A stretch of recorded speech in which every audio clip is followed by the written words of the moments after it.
লালি আর বাবান রাস্তায় দৌড়তে থাকলো মেলা অবধি। যখন ওরা মেলায় পৌঁছায়, ওরা পাড়ার সব থেকে বড় কুকুর কালুকে দেখতে পায়। সে লাফাচ্ছে আর একটা ভাঙা গাড়ির চারিপাশে ঘুরে ঘেউ ঘেউ করে ডাকছে। সেই গাড়ি অনেক বছর ধরে রাস্তাতে পড়ে আছে। গাড়ির কাছে এলে পরে ওরা একটা বাচ্চার কান্না শুনতে পায়। ওরা দেখে ওটা একটা ছোট্ট বাচ্চা, যে কালু দেখাশোনা করে।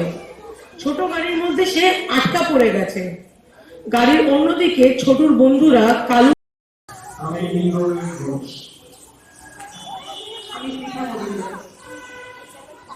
আমি নবনীতা দাসগুপ্ত।